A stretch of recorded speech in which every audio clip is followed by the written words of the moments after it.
एक गाड़ी को मारा और गाड़ी घूम गई, फिर दूसरी करोला पे अंदर डाल दी डाल दी, और वो उसकी बैक लाइट, डिग्गी, वो साइड का जो साइड डोर है वो सारा रगड़ के। मैं रात को मोबाइल ऑफ करके सोता हूँ क्योंकि काम की नौयत इस टाइप की है कि रात को गाड़ियों वाले बहुत ज़्यादा कॉल्स करते हैं कि आपकी गाड़ी यहाँ पहुँच गई या वहाँ पहुँच गई, हालांकि मैंने एड्रेस दिया होता है। तो लिहाजा मैं परसों मोबाइल ऑफ करना भूल गया। तो ये मेरी ज़िंदगी की कितनी बड़ा सबक मिला मुझे, वो मैं आपको इसलिए बताना चाह रहा हूँ कि कभी आपको इस तरह का मिले तो आप कभी भी ऐसा किसी के साथ मदद ना कीजिएगा। यकीन माने, मेरा चेहरा, मेरा दिल आपको नहीं शायद बता सके, मगर मैं इतना बुरा फंस गया हूँ क्या बताऊँ कि 1:10-15 पे मेरे पास कॉल आई ईंट के ड्राइवर की कि भाई हमारी गाड़ी जो है ना किसी कार वाले को लग गई है, लिहाजा आपकी मदद की ज़रूरत है। क्योंकि ईंट मैंने मंगवाई थी, तो क्योंकि उससे मैं 1 साल से मुसलसल ईंटें मंगवा रहा हूँ, डेली तकरीबन ईंट आती है। तो मैंने बोला कि अब मैं अगर ना जाऊँ, फ़ोन भी रिसीव कर लिए, तो वो बोलेगा यार ये अजीब आदमी है कि इसका 1 साल से काम कर रहा हूँ और ये मुश्किल वक्त पर आया नहीं। लिहाजा मैंने 10 मिनट के बाद फिर उसे कॉल की कि अगर तो आपका मामला सुलझ गया है तो ठीक है, अगर नहीं सुलझा तो फिर मैं आता हूँ। तो कहने लगा कमल भाई पुलिस भी आ गई है और वहाँ पे बहुत ज़्यादा बंदे जमा हो गए, मुझसे मेरा आईडी कार्ड और चाबी ले लिए ट्रैक्टर की, लिहाजा आप आकर इनसे जान छुड़ाएं। मैं रात को 1:15-20 पे 1:30 के करीब निकला। जब आया तो देखा उसने 2 गाड़ियों को, पहले एक गाड़ी को मारा और गाड़ी घूम गई, फिर दूसरी करोला के अंदर डाल दी, और वो उसकी बैक लाइट, डिग्गी, वो साइड का जो साइड डोर है वो सारा रगड़ के टूट फूट गया था। काफ़ी ज़्यादा नुकसान हुआ था। वो बहुत ज़्यादा गुस्से में था जिसकी गाड़ी थी। लिहाजा मैंने उनसे बात की, मैंने बोला जो होना था सो हो गया, अब क्या करना है। कहने लगे करना ये है कि आपने इस गाड़ी की मरम्मत करवा दें, बात खत्म। नहीं तो पुलिस यहाँ पर है। पुलिस ने कहा कि दूसरा हल ये है कि हम इस ड्राइवर को और इसकी गाड़ी को पुलिस थाने ले जाए, और पुलिस वाले ने मुझे ये भी कहा कि अगर एक बार गाड़ी इसकी चली गई थाने, ईंट तो ईंट, इसकी गाड़ी का बैरंग जो है ना वो भी उस वक्त तक नहीं मिलेगा जब तक कि इसके ये मसले नहीं हल हो जाते। एक बार गाड़ी थाने चले जाए तो बहुत ज़्यादा मुश्किल होती है थाने से बाहर निकालना, पेपर वर्क बहुत ज़्यादा होता है।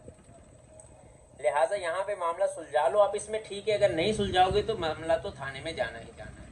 लिहाजा ईंट के ड्राइवर ने मेरी मिन्नत समाजत की, किसी तरह यहाँ से मेरी जान छुड़ाओ। मैंने उनसे सारे मामलात पूछे, बहस की, गरीब आदमी है, कुछ आप कर सकते तो ठीक है। उसने 2 को बुलाया, 5 को बुलाया, 10 को बुलाया, मतलब 50-60 बंदे बुला लिए। वो तगड़े बंदे थे, लिहाजा गाड़ियाँ ही गाड़ियाँ जमा हो गई।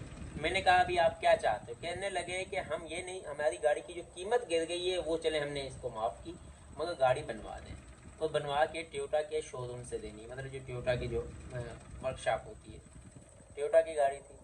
मैंने उनसे, इरफान नाम था ड्राइवर का, मैंने बोला कि मैं, आप ये इस तरह मानेंगे कि आपको तब छोड़ेंगे अगर मैं ज़मानत दूं कि आपकी गाड़ी टोयोटा करोला से ये वर्कशॉप से बनवा दूँ।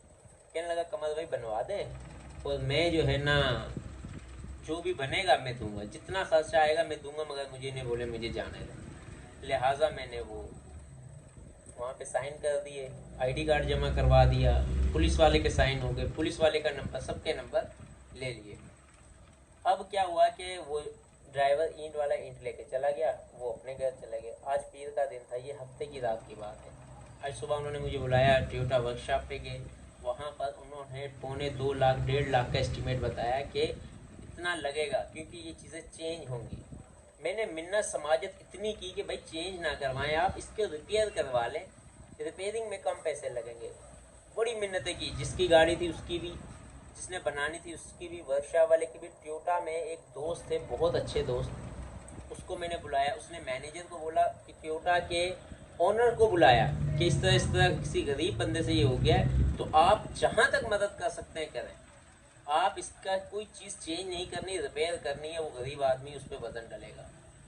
ये हम जानते हैं, या मैं जानता हूँ, या अल्लाह जानता है कि मेरी कितनी कोशिश थी कि उसके ऊपर पैसे ज़्यादा ना आए। तो बिल बना 99,000 कुछ रुपये, तकरीबन 1 लाख रुपया। मैंने उसे कॉल की, उस वक्त कहने लगा मैं आपको 1 घंटे बाद कॉल करूँ, ड्राइवर।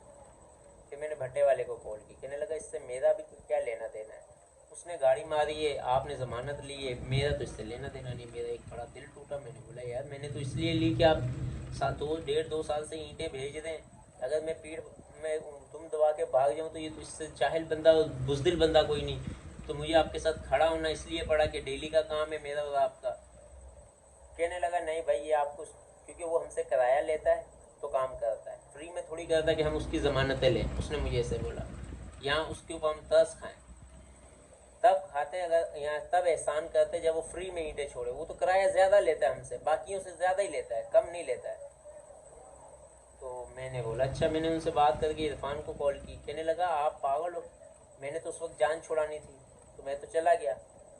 मैं उसका जो आधा बूधा खर्चा आएगा वो कर दूंगा, और वो भी बाहर से करवाऊंगा। टोयोटा व्योटा का मुझे नहीं पता है। और मैं यकीन माने उस ओनर को, गाड़ी के ओनर को मैंने बोला मेहरबानी करें आप बाहर से करवा लें। तो इनको यहाँ पर एक्सपेंसेस ज़्यादा है क्योंकि इनको टैक्स पड़ता है। बाहर वर्कशॉप वाले भी इंसान ही हैं, पाकिस्तानी ही हैं।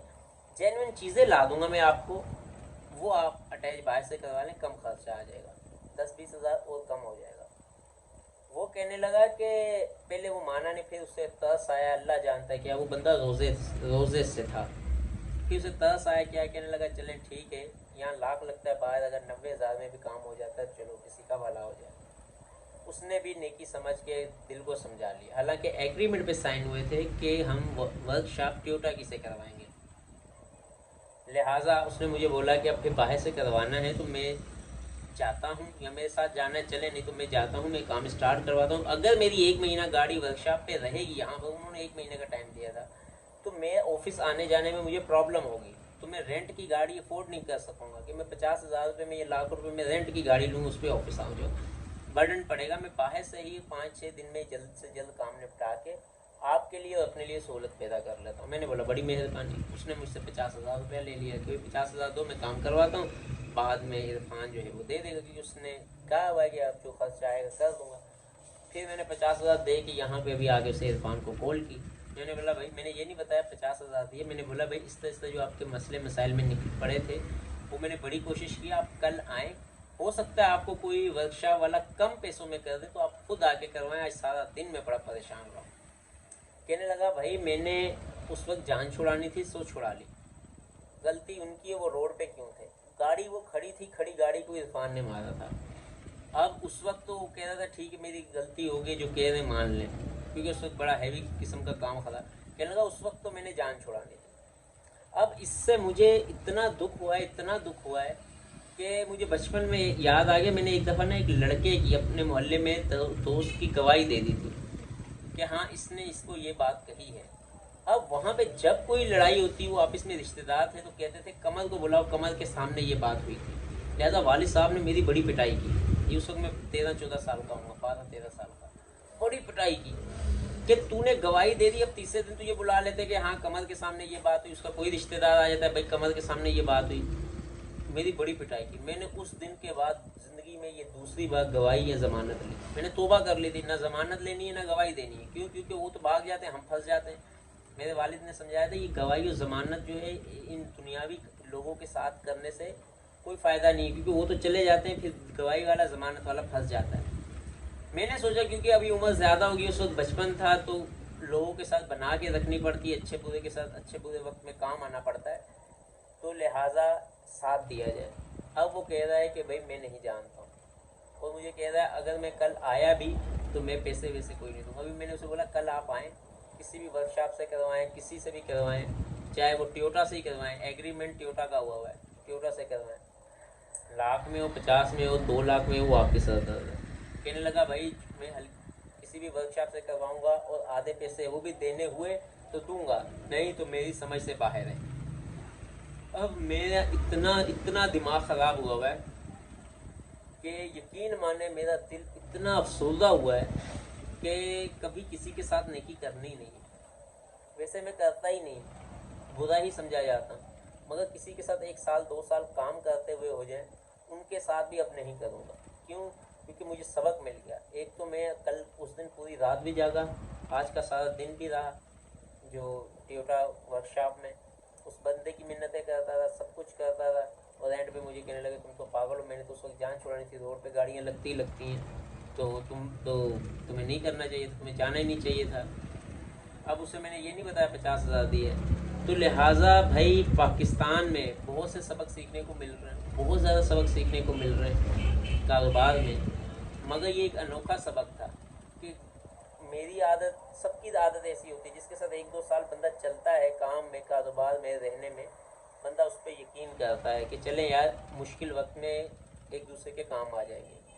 मगर पाकिस्तान में अगर मुश्किल वक्त में आप किसी भी बंदे के काम आते हो, फिर इस तरीके से आना है। आज जो मैंने सीखा है कि इस तरीके से करना है कि ये मैं अपनी नीयत, अपने सवाब के लिए कर रहा हूँ, हासिल कुछ नहीं होना है। अगर इस उम्मीद पे कि मैं इसकी ज़मानत दे दूँगा, ये मुझे दोबारा लुटा देगा, तो ये हमारी बहुत बड़ी गलतफहमी है, गलती है।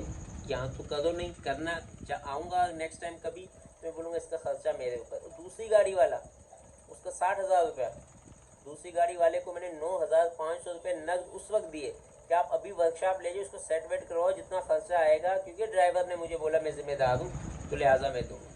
उसको 9,500 रुपया उसी वक्त रात को मेरी जेब में था, वो मैंने दे दिया। मेरे पास थे ही इतने, अगर ज़्यादा होते तो शायद वो ज़्यादा ले जाता। मेरे पास टोटल जितने पैसे थे वो उसने मुझसे ले लिए कि ठीक है भाई, इसका उसका भी तकरीबन 25-30 हज़ार का नुकसान हुआ था। तो अब मैं सोच रहा हूँ कि यार ये लोग फिर कहते हैं कि यार माड़ा बंदा है, माड़े के साथ ज़्यादती हो रही है। अब माड़े के साथ ज़्यादती ना होने दें, तो माड़ा अगर ज़्यादती कर दे तो फिर क्या, फिर तो हम भी माड़े हैं। तो मेरे भाई, पाकिस्तान में सबक ये सीखा है, हेल्प करनी नहीं है, करनी है तो फिर इस तरीके से करनी है कि ये मेरी जेब से जा रहे हैं, हो जाएगी ठीक है, नहीं होगी तो भी ठीक है।